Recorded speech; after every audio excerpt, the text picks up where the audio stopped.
Hello my dear students, welcome back to the channel with my new video. My name is Amir from A1 Coaching. तो student last video में हम लोगों ने कल entrepreneurship chapter start किया था, chapter number 2 ISC business studies class 11 का। तो वो उम्मीद करता हूँ आप लोगों ने देख लिया होगा। तो उसी का आगे हम लोग पार्ट 2 लेके आए, जिसमें हम लोग आगे देखेंगे कि अब हमें क्या क्या पढ़ना है। ठीक है, तो कल की वीडियो मैंने एंटरप्रेन्योर बता दिया था आप लोगों को और एंटरप्रेन्योरशिप का मतलब बता दिया था। देखो लाइन देख रहे हो फिर से, क्योंकि ये वीडियो भी मैं बना चुका हूँ, बटन दबाना भूल गया था रिकॉर्ड का, तो फिर से बनाने जा रहा हूँ आप लोगों के लिए। ठीक है, तो देखो अब इतनी मेहनत लग रही तो यार एक बार लाइक जरूर से कर देना। ठीक है, चलो देखो बात यहाँ पर ये बेटा कि हम लोग बात कर रहे थे एंटरप्रेन्योर और एंटरप्रेन्योरशिप की। तो एंटरप्रेन्योर क्या होता है, एक बार मैं फिर से बता देता हूँ। एंटरप्रेन्योर वो पर्सन होता है जो बिजनेस चलाता है, बिजनेस में रिस्क लेता है, बिजनेस में पैसा लगाता है, नई नई चीज़ें इनोवेट करता है, नया आइडिया लाता है। ये सारे कौन करता है? एंटरप्रेन्योर करता है। और जो ये सब काम हो रहे होते हैं जहाँ पर, उसको हम लोग क्या बोलते हैं? एंटरप्रेन्योरशिप बोलते हैं। क्या बोलते हैं?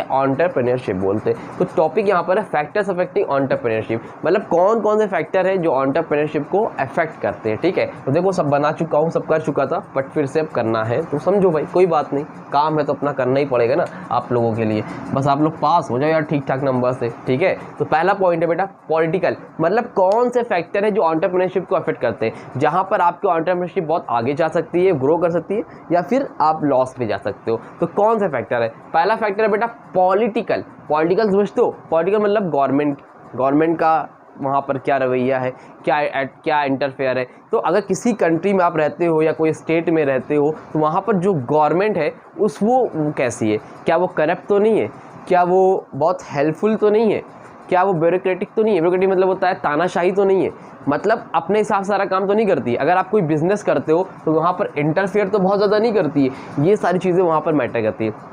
गवर्नमेंट बहुत ज़्यादा इंटरफेयर करती है तो आप एंटरप्रेन्योरशिप में ग्रो नहीं कर पाओगे, लेकिन गवर्नमेंट कम इंटरफेयर करती है तो आप ग्रो कर जाओगे। गवर्नमेंट के बहुत पॉलिसीज़ वगैरह बहुत ज़्यादा है, बहुत प्रॉब्लम्स है, वहाँ पर आप दिक्कत होगी। लेकिन पॉलिसीज़ वगैरह कम है, टैक्सेशन पॉलिसीज़ नहीं है, इतना इंटरफेयर नहीं करती है ना, तानाशाही नहीं है, अपने हिसाब से काम कर सकते हो, तो वहाँ पर आप ग्रो कर जाओगे। अगर उल्टा है इसका तो ग्रो नहीं कर पाओगे। तो पॉलिटिकल मैटर वहाँ पर बहुत ज़्यादा इंपॉर्टेंट है एक एंटरप्रेन्योरशिप को ग्रो करने में। नंबर 2 क्या लिखा? Statutory, legal and taxation. Statutory body समझते हो? जो गवर्नमेंट की नज़र में एक लीगल बॉडी होती है, इसको गवर्नमेंट की नज़र में अपनी अलग पहचान होती है। तो अगर आप एक कंपनी स्टार्ट कर रहे हो तो आपको अकॉर्डिंग टू कंपनी एक्ट 2013 के अकॉर्डिंग सारी चीज़ें करनी पड़ेगी। तो उसको ओपन करने में क्या प्रोसीजर है? तो अगर बहुत ज़्यादा प्रोसीजर है तो वहाँ पर भी प्रॉब्लम होती है। उसके बाद आता है आपका टैक्सेशन। गवर्नमेंट ने किसी प्रोडक्ट पर टैक्सेशन बहुत ज़्यादा लगा रखा है, आप जो सामान बना रहे हो वहाँ पर टैक्स बहुत हाई है, आप ग्रो कर पाओगे? नहीं कर पाओगे यार, प्रॉफिट बहुत कम होगा। लेकिन उल्टा है उसका तो आप ग्रो कर जाओगे। तो ये सारी चीज़ें मैटर करती है। टैक्सेशन पॉलिसी कम है, सब्सिडीज दे रही गवर्नमेंट आपके बिजनेस में, तो वहाँ पर क्या होगा? आप ग्रो करोगे, आपका फ़ायदा होगा। तो यहाँ पर ये सारी चीज़ें मैटर करती है। नंबर 3 कैपिटल फॉर्मेशन, टिक तो लगा ही भाई। Capital availability. तो कैपिटल अवेलेबिलिटी का मतलब क्या है कि आप बिजनेस कर रहे हो तो आपको क्या चाहिए? उसमें कैपिटल चाहिए, यानी कि पैसा चाहिए। पैसा अवेलेबल है आपके पास कि नहीं है? अगर कैपिटल अवेलेबिलिटी है तो वेल एंड गुड, बहुत बढ़िया, समझ ज़बरदस्त। लेकिन अगर कैपिटल ही अवेलेबल नहीं है, पैसा ही नहीं है, तो आप ग्रो कर पाओगे? कोई भी एंटरप्रेन्योरशिप ग्रो करेगी? नहीं करेगी सर। और अवेलेबल है तो ग्रो करने के चांसेस बढ़ जाते हैं। Number 4 availability of raw material. Raw material मतलब कच्चा माल, कच्चे सामान। तो अगर रॉ मटेरियल अवेलेबल है आप लोगों के पास तब तो बहुत अच्छा है भाई। अगर रॉ मटेरियल ही अवेलेबल नहीं है, जो आप सामान बनाते हो वो अवेलेबल ही नहीं है, तो वहाँ पर क्या होगा? प्रॉब्लम क्रिएट होगी। या फिर अवेलेबल है लेकिन बहुत महंगा है, कॉस्ट बहुत ज़्यादा है, तो वो भी प्रॉफिट कम होगा, तो बिजनेस में ग्रो नहीं होगा। तो ये सारी चीज़ें वहाँ पर मैटर करती है। लास्ट है लेबर होना ज़रूरी है, और लेबर के साथ साथ राइट प्लेस पे राइट लेबर ज़रूरी है। राइट प्लेस राइट लेबर मतलब सर, इसका मतलब बेटा ये है कि अब मुझे चाहिए एक मैनेजर, उठा के ले आओ इंजीनियर, मुझे चाहिए कारपेंटर, ले आओ पेंटर। तो वहाँ पर क्या है? प्रॉब्लम क्रिएट होगी ना। तो लेबर होना चाहिए, पहले तो अवेलेबल हो आपकी कंट्री में, उसके साथ ही साथ राइट प्लेस पर राइट पर्सन अवेलेबल होना चाहिए। क्लियर हुआ? उम्मीद करता हूँ ये समझ में आ गया आपको। आगे बात करते हैं हम लोग टाइप्स ऑफ एंटरप्रेन्योरशिप की। एंटरप्रेन्योरशिप कितने तरह की होती है? नंबर 1 पर है small business entrepreneurship. Small business entrepreneurship का मतलब क्या होता है? छोटा बिजनेस, उसको हम लोग क्या बोलते हैं? Small business entrepreneurship. एक सेकेंड रुकना बस, चलो। तो उसको हम लोग क्या बोलते हैं? Small business entrepreneurship. जैसे आप लोग के मोहल्ले में आपने देखा हो किराने की दुकान होती है, पार्लर की शॉप दुकान होती है, सैलून होता है, या छोटे मोटे बिजनेस होते हैं, इन लोग क्या करते हैं अपना कुछ पैसा लगाते हैं या लोन वगैरह लेते हैं और बिज़नेस अपना स्टार्ट करते हैं और अपनी जो लाइफ होती है उसको अच्छे से नॉर्मली, बहुत अमीर तो नहीं हो जाएंगे, बस एक अपनी लाइफ को एक्सपेंड करते हैं। उनको क्या बोलते हैं हम लोग? स्मॉल बिजनेस एंटरप्रेन्योरशिप, जो बहुत लो लेवल पे होता है उसको हम लोग क्या बोलते हैं? Small business entrepreneurship. इसका नाम ही इसलिए स्मॉल बिजनेस एंटरप्रेन्योरशिप। नंबर 2 पर है स्केलेबल। इसको बताता हूँ, पहले थर्ड देखो, ईजी है क्योंकि फर्स्ट और थर्ड एक जैसा है। फर्स्ट में जो छोटे मोटे बिजनेस है, लार्ज का मतलब बड़े, जैसे कंपनी होगी जियो, वोडाफोन, वीवो, ओप्पो, ये सब बड़ी बड़ी कंपनी है, सैमसंग। तो अब ये लोग क्या है? लार्ज कंपनी एंटरप्रेन्योरशिप, मतलब इसमें पैसा ज़्यादा लगा होता है, प्रॉफिट ज़्यादा होता है, इसलिए इसको हम लोग क्या बोलते हैं? लार्ज कंपनी एंटरप्रेन्योरशिप बोलते हैं। क्लियर है? उसके बाद होता है सेकेंड पे स्केलेबल स्टार्टअप। स्केलेबल स्टार्टअप्स का मतलब क्या होता है? स्केलेबल स्टार्टअप्स का मतलब होता है कि ये भी है तो स्मॉल है, तो स्टार्टिंग में तो स्मॉल है, लेकिन इनके पास एक ज़बरदस्त क्या होता है? आइडिया होता है। क्या होता है? एक आइडिया होता है जो अभी तो ग्रो नहीं कर पाओगे, बट फ्यूचर में क्या कर जाओगे? ग्रो कर जाओगे। मतलब एक ऐसा आइडिया जो स्टार्टिंग में तो इनोवेटिव है नया, लेकिन इनोवेटिव है, जिसके में चांसेस हैं कि आप फ्यूचर में ग्रो कर जाओगे, उसको हम लोग क्या बोलते हैं? Scalable startup. जैसे एग्जांपल ले लो फेसबुक का, इंस्टाग्राम का।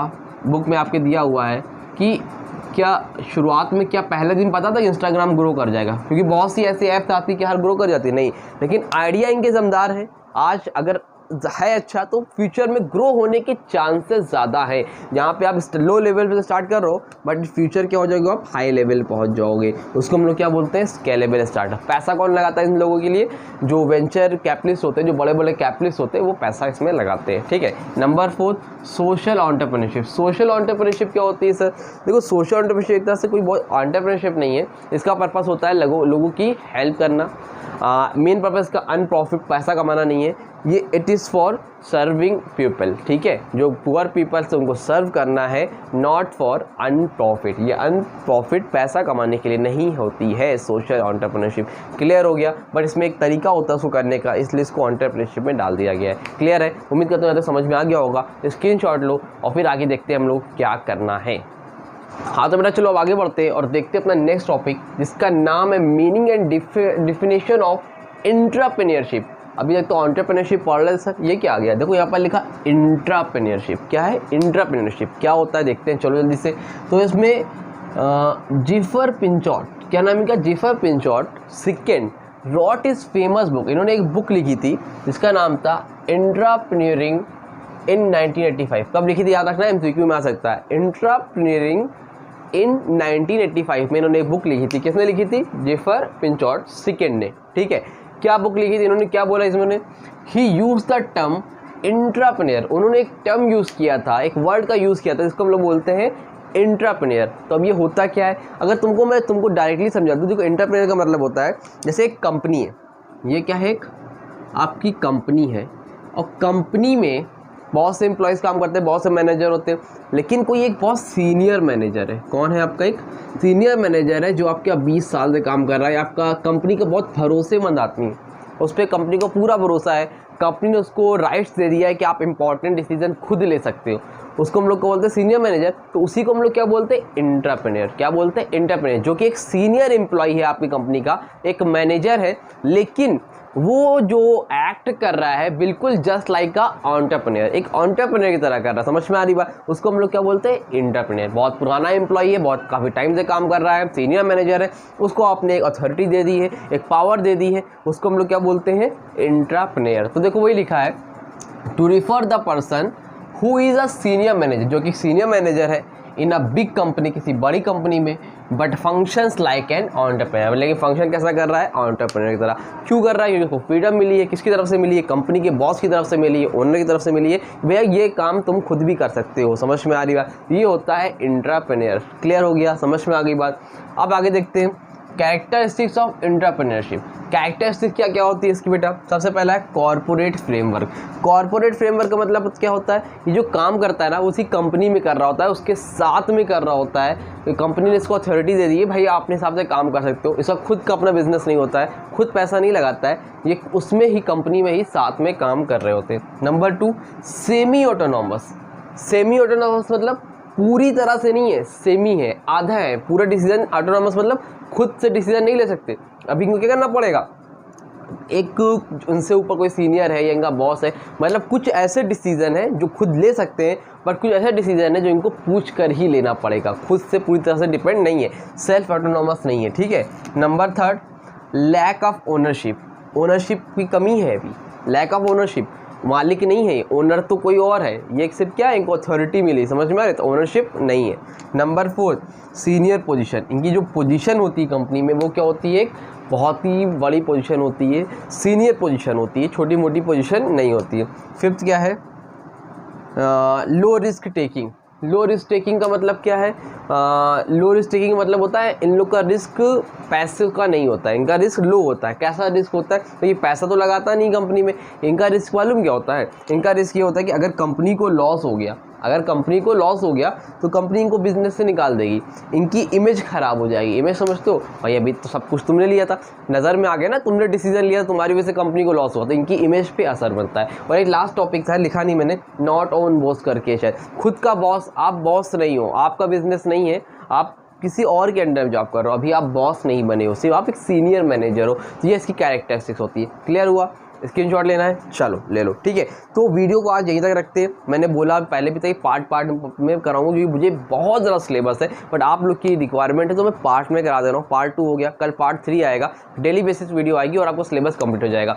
चैप्टर नंबर 1 पढ़ना है तो डिस्क्रिप्शन में लिंक है, जाओ जाके पढ़ो। कॉमर्शियल स्टडीज़ क्लास 12 का सेम टॉपिक आपके बिजनेस स्टडीज़ में क्लास 11 में जाके ईजिली आप बिजनेस एनवायरमेंट पढ़ सकते हो। कोई डाउट हो तो कमेंट सेक्शन में इंस्टाग्राम पर कॉन्टैक्ट कर लेना। कल आपका चैप्टर कंप्लीट हो जाएगा और कोशिश करूंगा 30 सितंबर तक आपके 5 चैप्टर कंप्लीट करा दूं, ताकि आपके हाफ ईयरली में 8 चैप्टर टोटल है, तो 4 से ज़्यादा नहीं आ रहे होंगे, ताकि आप लोग का भी काम अच्छे से चलता रहे। तो वीडियो अच्छी लगी वीडियो को लाइक करो, ज़्यादा से ज़्यादा लोगों को बेटा शेयर कर दो, क्योंकि बिजनेस स्टडीज़ पढ़ने वाले कम है और आप लोग की डिमांड पे मैंने स्टार्ट किया, तो आप लोग का थोड़ा सा सपोर्ट चाहिए ही चाहिए कि हाँ कुछ बच्चे देख रहे हैं, ठीक है। तो मिलते हैं नई वीडियो में, और वीडियो अच्छी लगी तो वीडियो को लाइक करना, चैनल को सब्सक्राइब कर दो। तब तक के लिए थैंक यू सो मच।